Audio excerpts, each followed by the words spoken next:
boa noite a todos. Mais uma vez, eu quero agradecer pelo convite da Liga de Clínica Médica da UFAL para participar. E hoje a gente vai conversar um pouquinho, debater um pouquinho sobre esse tema, que são os aminoglicosídeos, que é um tema relevante e bastante atual no emprego da antibiótico-terapia. Então, a gente começa falando um breve histórico dos aminoglicosídeos. É uma importante família de antibióticos que possuem grande relevância, como já foi citado na terapêutica médica.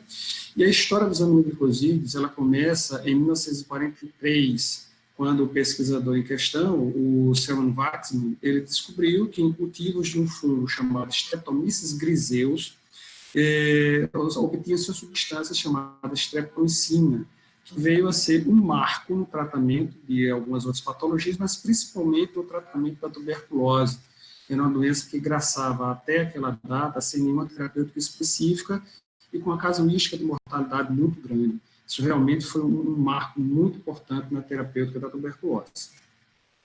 A família das dos aminoglicosídeos, ele é uma família relativamente grande, bem extensa, com um número considerável de componentes. Só que a gente procurou concentrar aqui, debater aqueles que tinham alguma importância na terapêutica médica.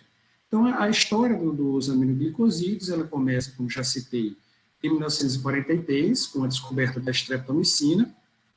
Em sequência, a gente fala da neomicina, que desde da sua descoberta e da sua introdução na terapêutica médica, se observou que ela tinha uma toxicidade tão grande que não permitia o seu uso por via sistêmica. Então, desde o seu lançamento, a neomicina é um antibiótico, e até hoje se mantém assim, que só se presta para utilização por via tópica.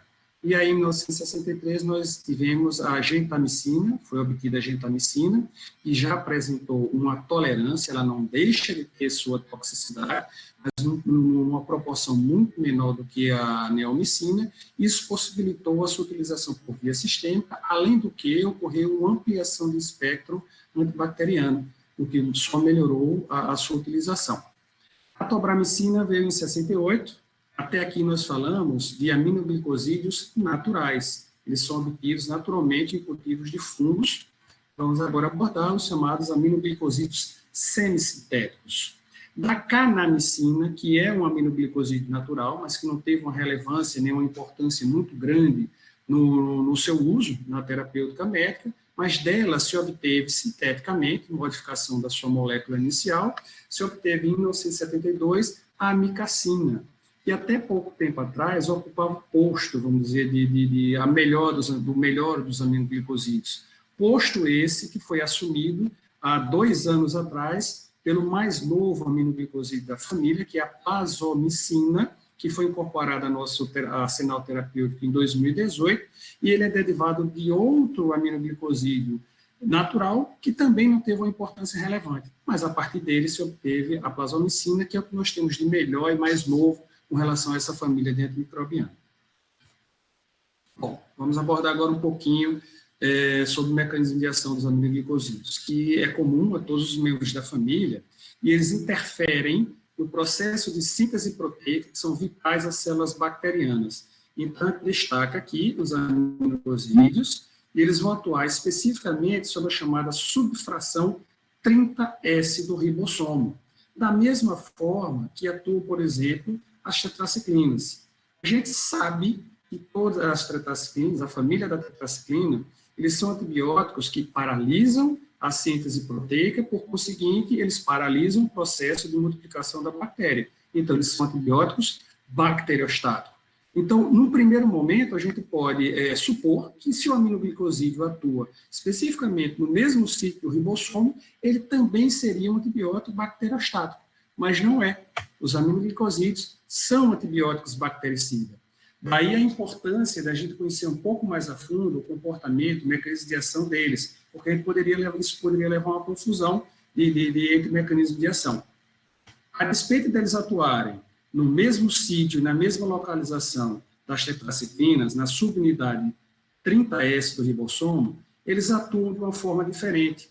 Enquanto a tetraciclina ela interfere no ancoramento do RNA transportador complexo RNA-ribossomo, tá? Paralisando o alongamento da cadeia polipeptídica, bloqueando a síntese proteica, paralisando o processo de multiplicação bacteriana, bacteriostático. A streptomicina, ela altera a forma, certo, dessa subunidade 30S, fazendo com que ela cause uma leitura incorreta e que sejam sintetizadas a partir dessa leitura incorreta proteínas que são anômalas, que são incompatíveis com o metabolismo da célula bacteriana, desta forma, causando a morte dessa mesma célula. O mecanismo de ação particular de atuação do aminoglicosídeo fica claro que é um antibiótico que precisa penetrar o interior da célula para se ligar à subunidade 30S do ribossomo. A primeira barreira que precisa ser ultrapassada é a membrana, é a parede celular da célula bacteriana, o qual o antibiótico faz sem maiores dificuldades, e aí ele vai se deparar com a segunda barreira a ser ultrapassada, que é a membrana citoplasmática. Aqui existe uma condição básica, sem a qual o antibiótico não consegue ultrapassar essa membrana citoplasmática. A exigência é quanto à presença de oxigênio. Sem oxigênio, essa segunda etapa da barreira não é ultrapassada.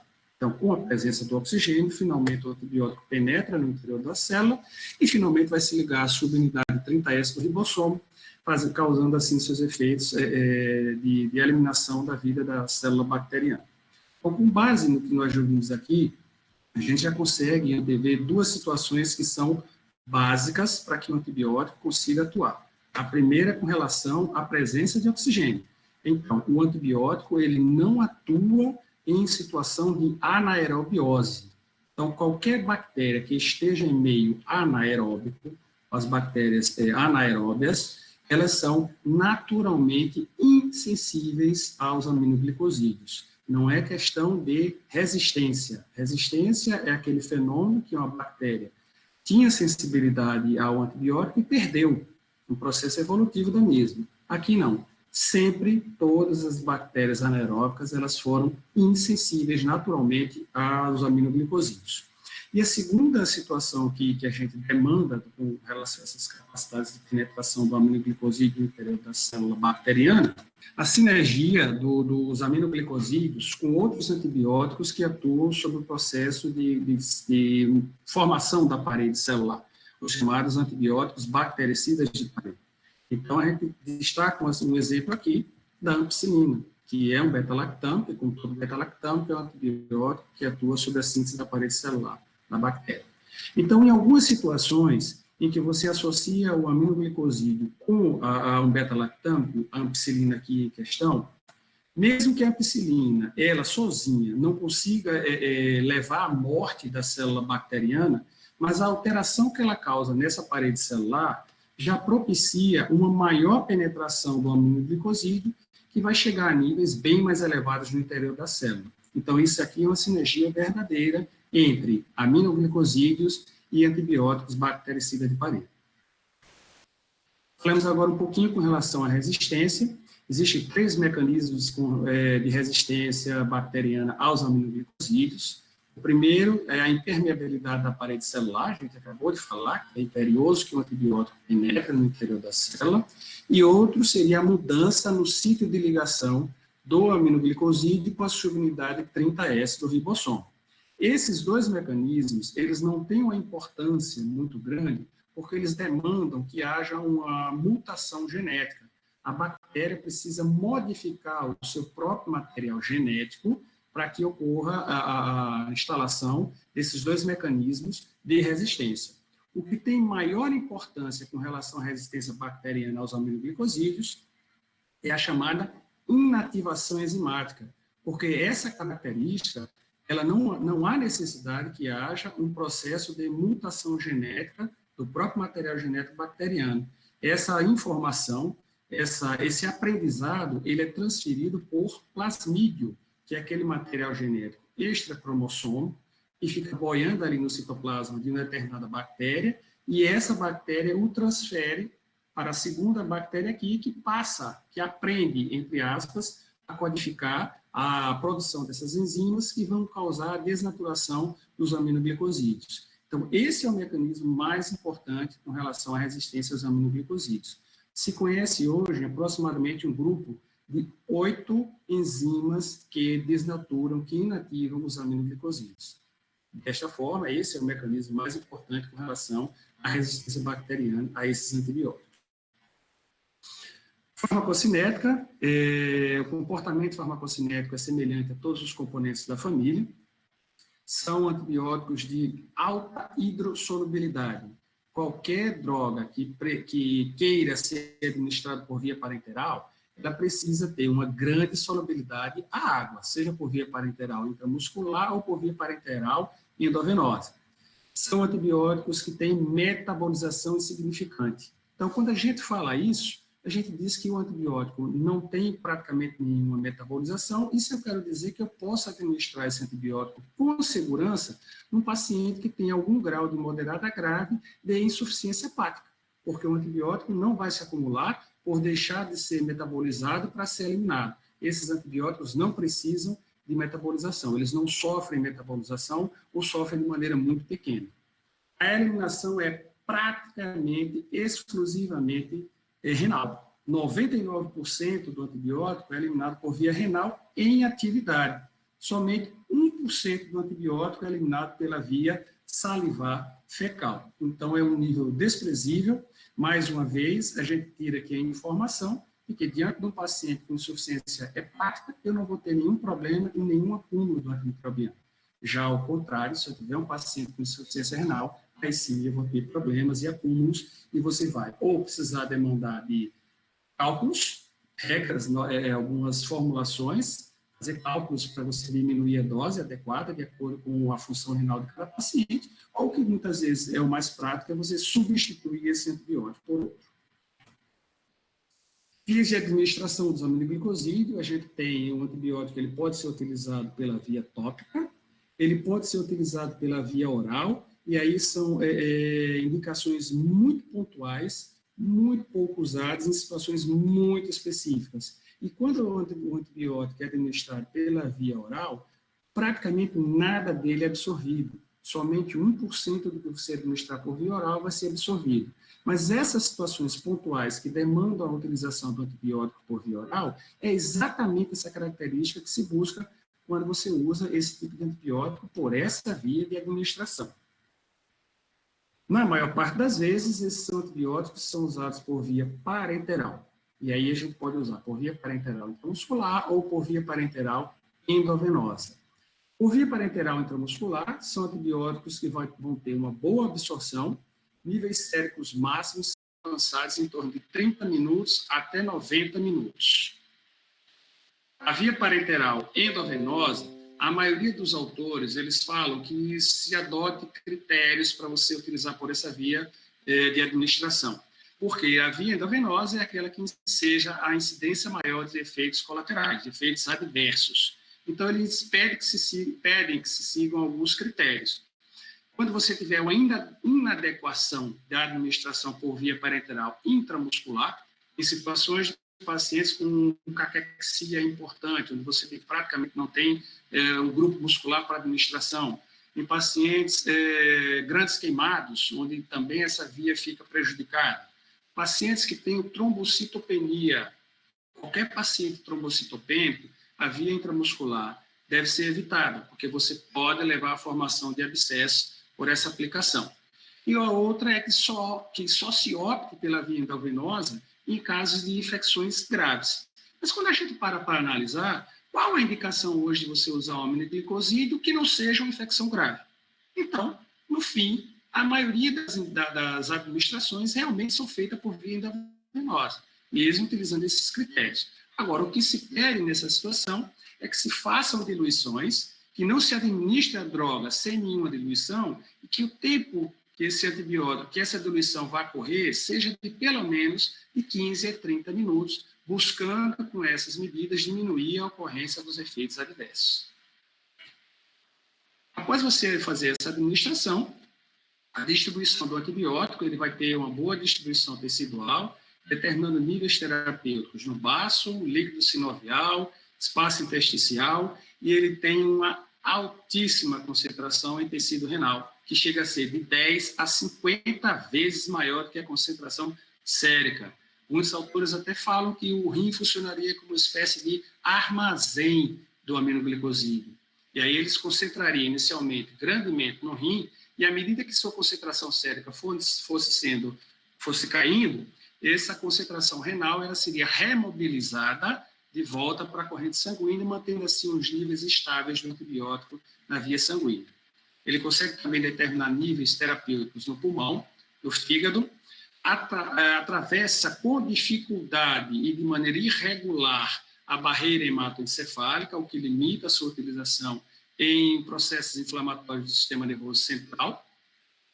Por sua vez, ele atravessa a barreira placentária num percentil que pode variar de 25% a 50%.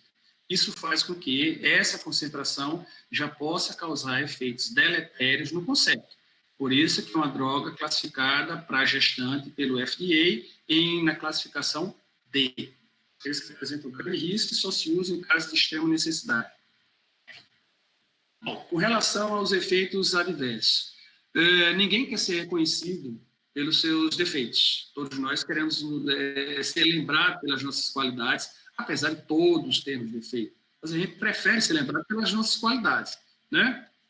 Mas eu digo que você associar aminoglicosídeo a efeitos colaterais importantes, como principalmente, nós lembramos mais, a nefrotoxicidade e a ototoxicidade, isso tem uma vantagem, porque não é permitido para nenhum prescritor desconhecer esses efeitos adversos.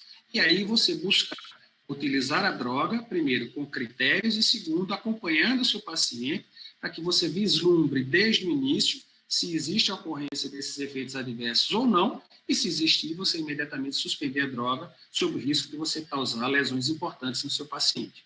Outra possibilidade também é a possibilidade desse antibiótico causar bloqueio neuromuscular. Bom, com relação ao bloqueio neuromuscular, ele ocorre com mais frequência quando se faz o uso endovenoso, mais uma vez relembrando, se não houver uma diluição substancial da droga, tá? E se a velocidade de infusão dessa droga for muito rápida. E outra situação também muito pontual, que hoje praticamente está se caindo em desuso, é a chamada irrigação peritoneal com o antibiótico.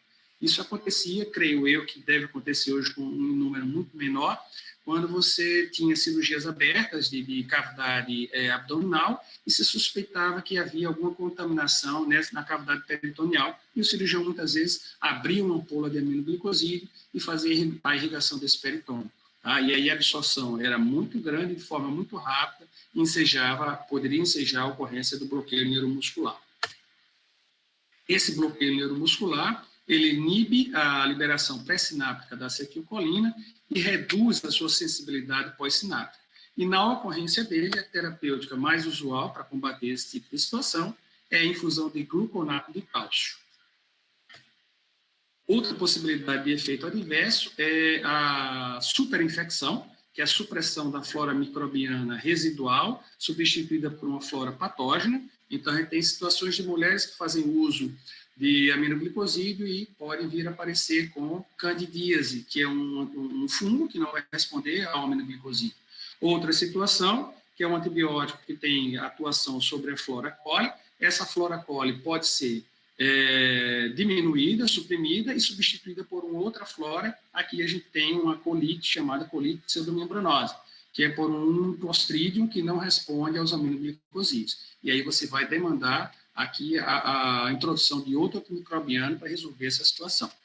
Outra possibilidade de efeito adverso é a irritação no local da aplicação, ou seja, a mialgia, quando da administração por via parenteral intramuscular, ou a flebite, quando da administração endovenosa, mais uma vez, reforçando a necessidade da boa diluição do antimicrobiano e de uma velocidade moderada na sua infusão.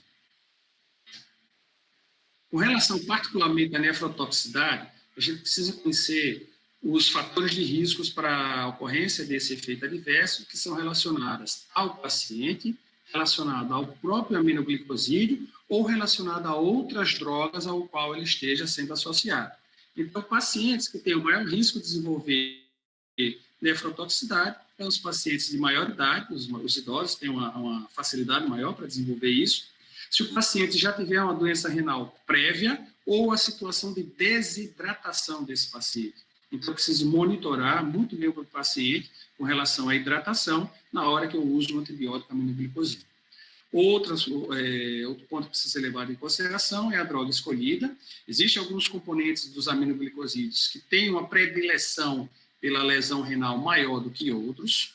Outra situação que é imperioso, que na hora de eu prescrever um antibiótico dessa família eu observe, é dose e tempo de uso.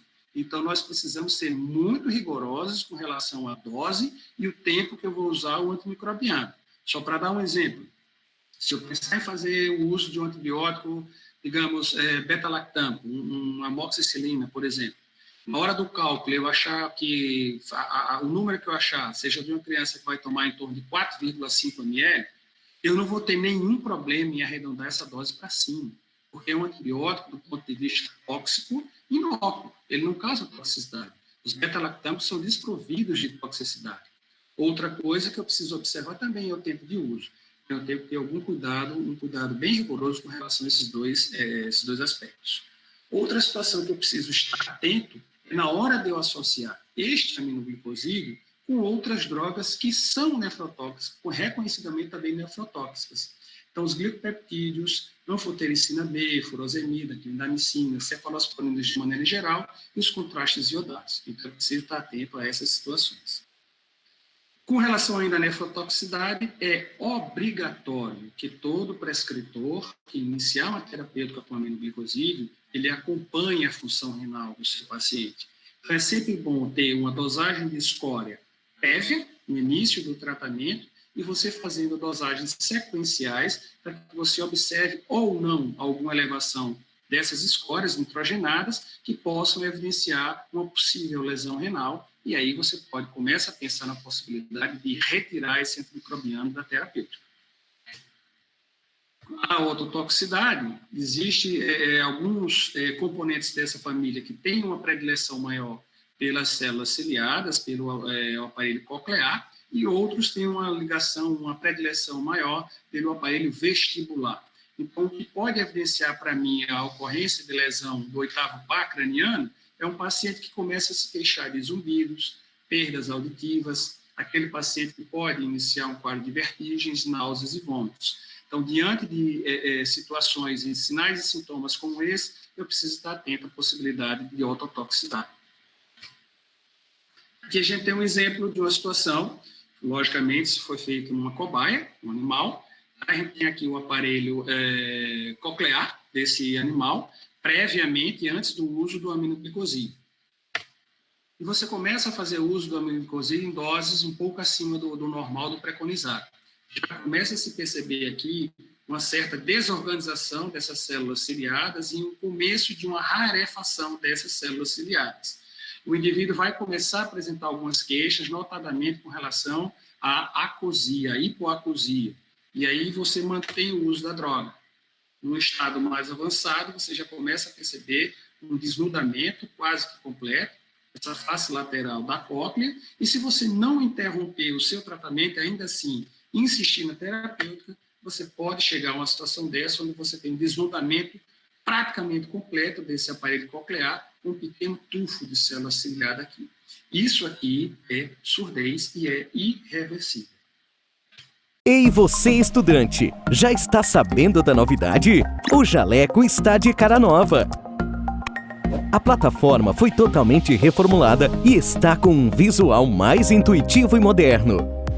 Com a página inicial mais organizada, você agora pode buscar por um assunto rapidamente e acessar o conteúdo por disciplinas, cursos, categorias, sistemas e vídeos, de forma simples e intuitiva. Também é possível continuar as videoaulas de onde parou e acompanhar melhor a produtividade dos seus estudos com um painel inteligente que contabiliza o conteúdo que você estudou. Além disso, o novo Jaleco tem o espaço Sala de Aula, para você fazer anotações em um caderno digital e acessar com mais facilidades os materiais extras, como os mapas mentais, resumos e e-books. Jaleco, a melhor plataforma para o estudante de medicina. Oferece agora uma experiência única para o seu estudo. Vamos falar agora com relação ao espectro de ação. São antibióticos considerados largo espectro, com atuação destacada sobre bactérias gram-negativas aeróbias.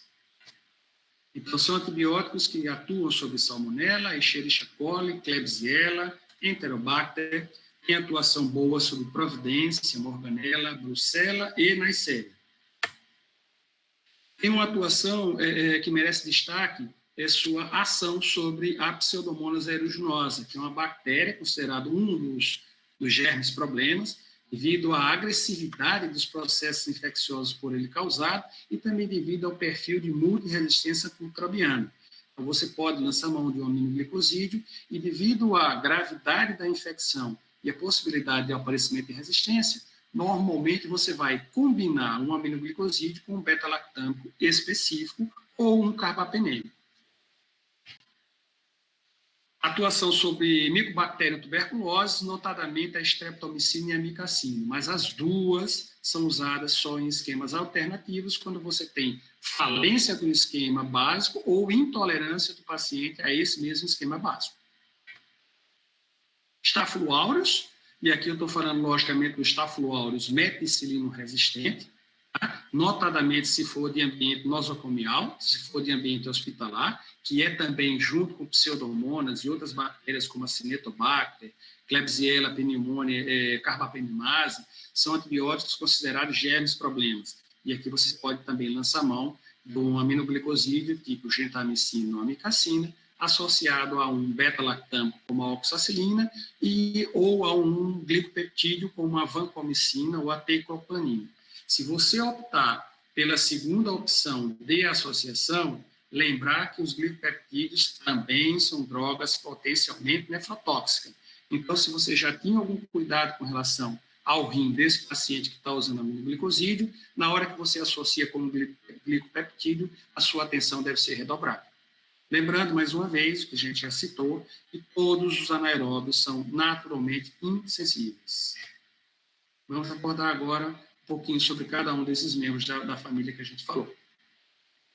A streptomicina foi isolada por Selman Waxman, certo, a partir de culturas do Streptomyces griseus. Foi a primeira arma eficaz, não só contra bactérias gram-negativas, mas também contra a Mycobacterium tuberculose.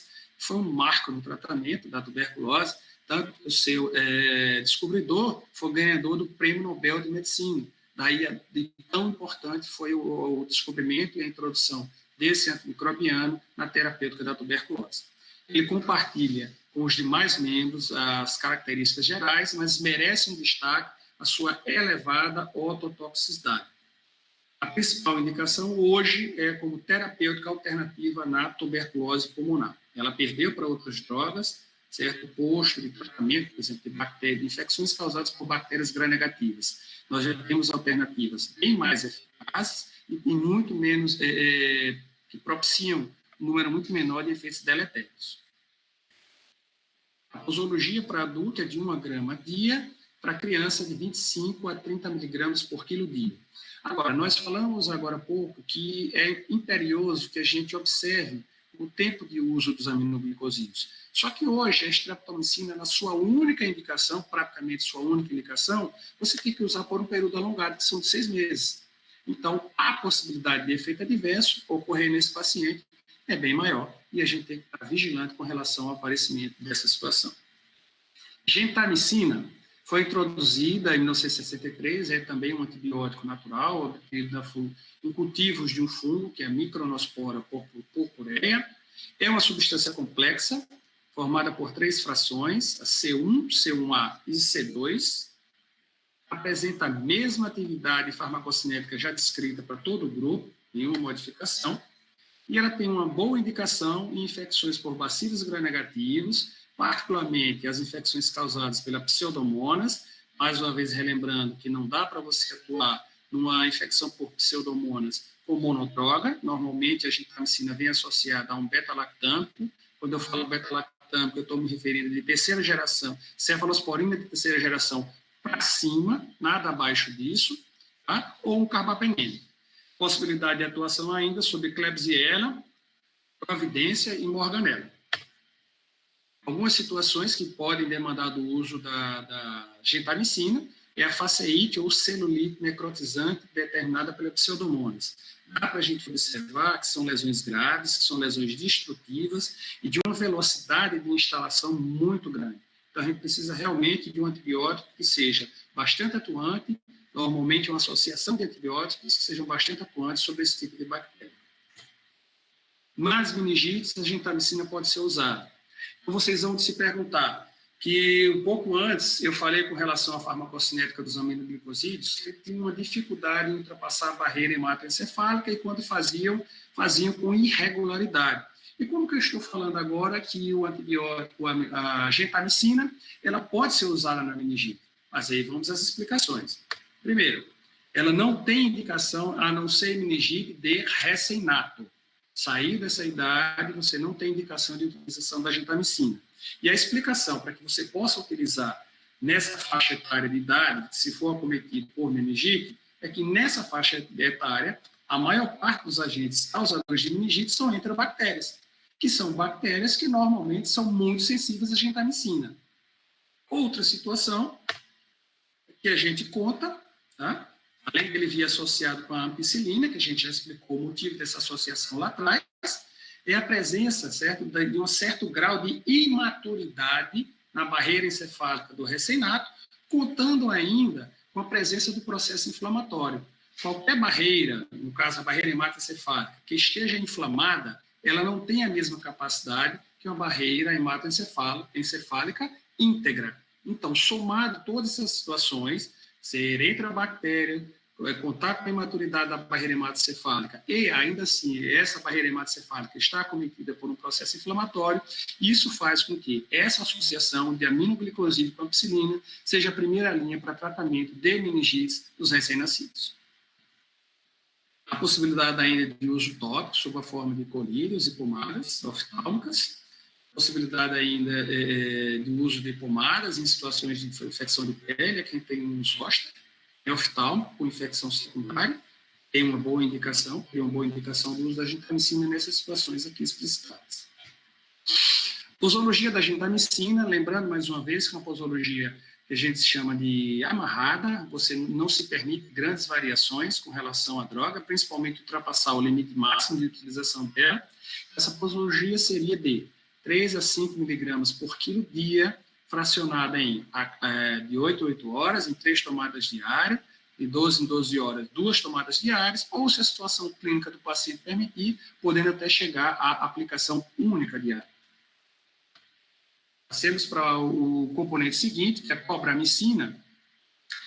Se estavam desenvolvendo e pesquisando sobre um dos aminoglicosídeos, chamado nebramicina, que era uma estrutura complexa, formada por vários fatores, e se observou que o 6º fator dessa estrutura complexa é o que tinha melhor atuação antimicrobiana. Os demais não tinham uma atuação muito boa. Então, se isolou esse 6º fator e, a partir dele, se obteve a tobramicina. Ele tem um comportamento muito semelhante à gentamicina, o qual, inclusive, tem resistência cruzada praticamente completa. Então, uma bactéria que seja resistente à gentamicina, certamente o será também a tobramicina. Não há possibilidade aqui de se trocar um antibiótico tipo gentamicina por outro antibiótico tipo tobramicina. A posologia também é igual, de 3 a 5 miligramas, administrado a cada 8 horas por via intramuscular ou por via endovenosa. Existe também a possibilidade do uso da tobramicina sob forma de colírio e pomadas oftálmicas. Amicacina. A gente começa a entrar agora nos aminoglicosídeos semissintéticos. É um aminoglicosídeo semissintético derivado da kanamicina, foi sintetizado por Kawaguchi em 72 no Japão, encontra boas indicações nas já especificadas para todos os demais aminoglicosídeos, com destaque para sua melhor atuação sobre cepas resistentes aos demais componentes do grupo.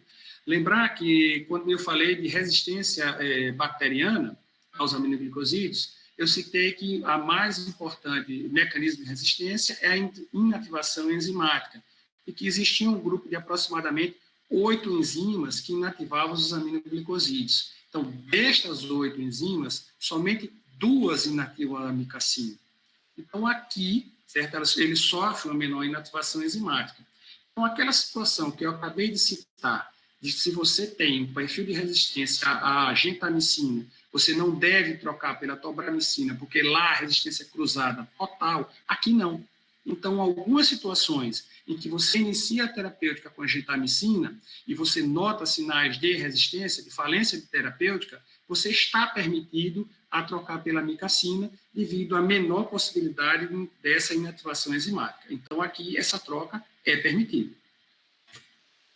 Também tem indicação em situações de gravidade, não é um antimicrobiano para ser usado em qualquer tipo de situação, de qualquer processo infeccioso. Então, a gente lembra dos aminoglicosídeos, particularmente aqui falando da amicacina, em situações como a septicemia, infecções graves cutâneas causadas pelo Staphylococcus aureus. A gente tem aqui um caso terrível de uma chamada síndrome da pele escaldada, que é uma dermatite necrotizante extremamente importante, causada pelo Staphylococcus aureus, e aí você precisa de drogas que sejam realmente muito eficazes nessa situação, para que você possa debelar o mais rápido esse quadro infeccioso. Celulite com pseudomonas, a gente já citou, não precisa novamente explicitar a gravidade das situações, e no caso aqui específico também falando da pneumonia pelo Staphylococcus aureus. Quando você pega um paciente que faz uma situação dessa, de abscesso pulmonar, a gente observa a lesão por abscesso pulmonar, o agente mais envolvido nessa situação é o Staphylococcus aureus. Então, entre as várias alternativas que você vai lembrar de utilizar para combater essa situação infecciosa, você vai lembrar também da amicacina, é uma droga que pode ser utilizada nessa situação.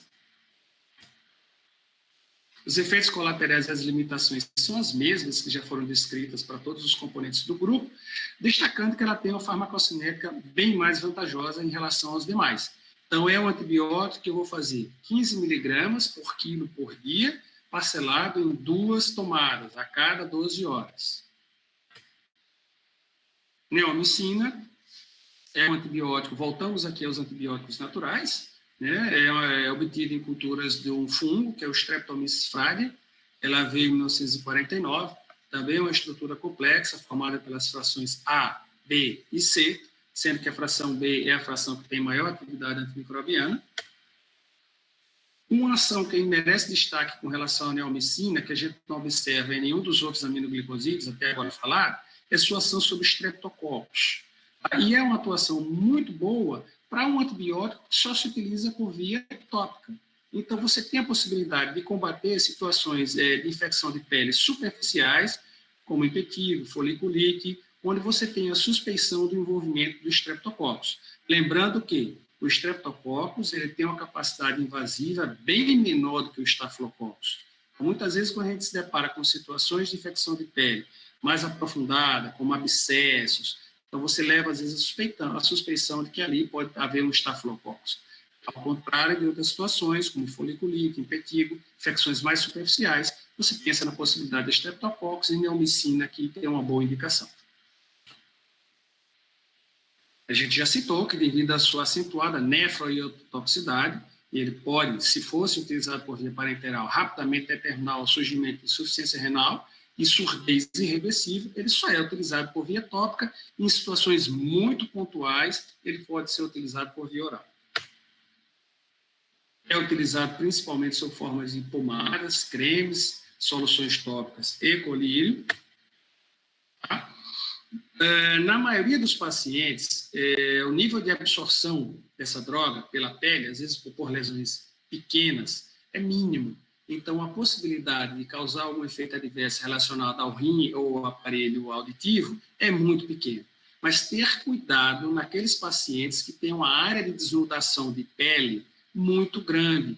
Então, nos pacientes que têm grandes queimaduras, ou nos pacientes que têm lesões muito extensas, de uma área grande de desnudação, utilizar com cuidado, com parcimônia, porque aí aumenta o risco de você absorver uma quantidade maior da neomicina e, devido à sua elevada nefro e ototoxicidade, pode ocorrer aqui situações como insuficiência renal ou surdez.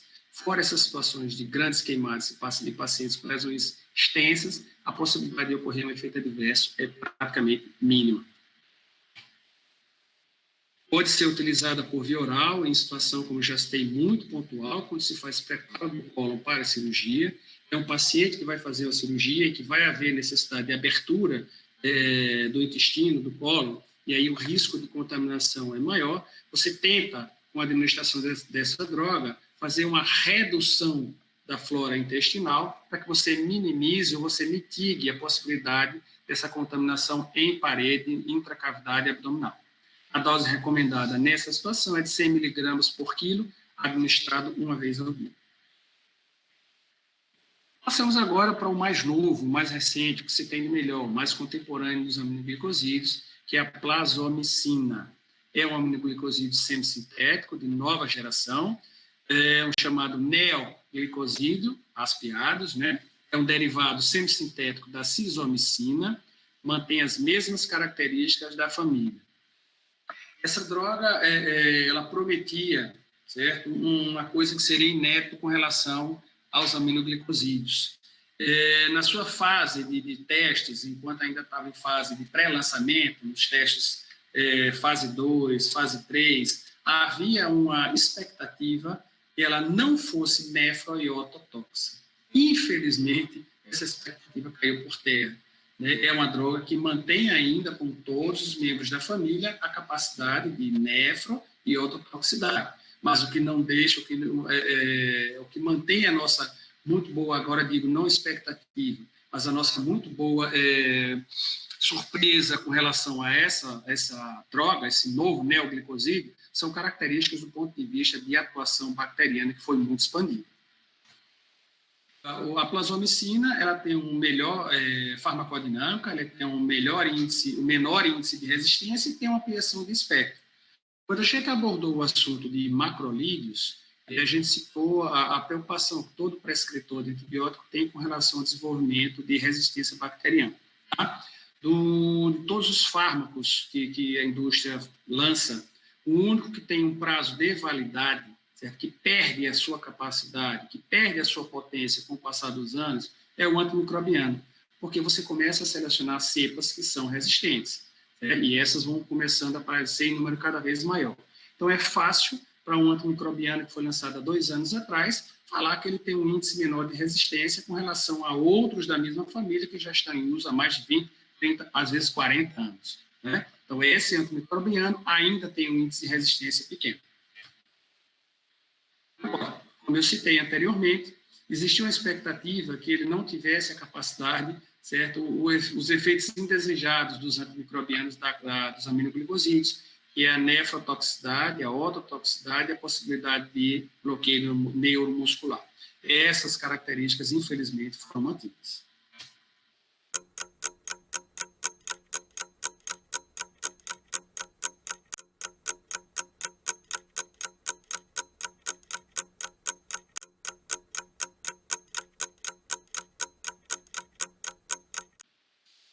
As 3 bactérias, vamos chamar, a OMS classificou como as 3 bactérias mais perigosas, né? Ela classificou o desenvolvimento de novos antibióticos para essas bactérias como sendo primordial. Então, a gente cita o Acinetobacter baumannii, a Pseudomonas aeruginosa e as enterobactérias de maneira em geral. Elas ameaçam os pacientes que precisam usar catéteres urinários e tubos de ventilação orotraqueal, podem causar infecções fatais de corrente sanguínea, urina e pneumonias, e são resistentes a múltiplos antimicrobianos. Então, esse perfil de resistência faz com que a indústria farmacêutica busque cada vez mais novos componentes para fazer frente a essas bactérias. Tá? E esse componente, a plazomicina, é um lançamento recente que é muito bem utilizado nessas situações aqui abordadas. Então, o espectro da plazomicina inclui as enterobactérias, notadamente aquelas com perfil de resistência estendido às beta-lactamases, que nós denominamos de SBL, ou resistência até a outros aminoglicosídeos da própria família e as carbapenemas. Então, a gente está falando aqui de Escherichia coli, com padrão ISBL, Klebsiella, com resistência às carbapenemas, a Klebsiella pneumoniae, a chamada KPC, Proteus mirabilis e os enterobacters. Estudos têm demonstrado atividade sinérgica in vitro quando combinado com a daptomicina e o ceftobiprole na atuação sobre Staphylococcus meticillium resistente, o padrão de resistência completa à meticilina, aos beta-lactâmicos, e também sobre o Staphylococcus aureus com padrão de resistência completa à vancomicina, uma droga que foi criada, né, praticamente para fazer frente à grave situação de resistência que o Staphylococcus representa desde os idos dos anos 50. E essa característica do Staphylococcus aureus vem se perpetuando e ele vem ampliando cada vez mais a possibilidade de resistência aos diferentes tipos de antibióticos lançados. Quando combinado com cefepime, imipenem ou piperacilina tazobactam, para fazer frente à Pseudomonas aeruginosa, e tem potente atividade in vitro contra o Acinetobacter baumannii, resistente a carbapenemus. Ela foi aprovada pelo FDA nos Estados Unidos e lançada no dia 25 de julho de 2018.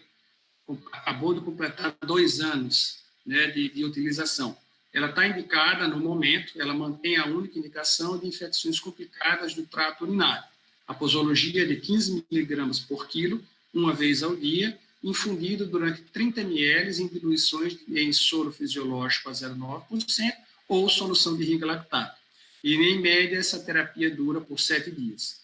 Como é uma droga nova, por mais testes que se faça, você só vai ter conhecimento de alguns efeitos adversos, certo? Depois que a droga é lançada no mercado. Então, toda droga que é lançada, ela tem algumas limitações, como, por exemplo, a idade. Essa droga só está liberada para ser utilizada em pacientes acima de 18 anos. A partir do momento que a droga começar a ser utilizada e a experiência com relação a ela for sendo obtida, certamente essa faixa etária vai ser baixada. Agradeço e espero que tenha sido de bom proveito essa nossa conversa sobre os aminoglicosídeos.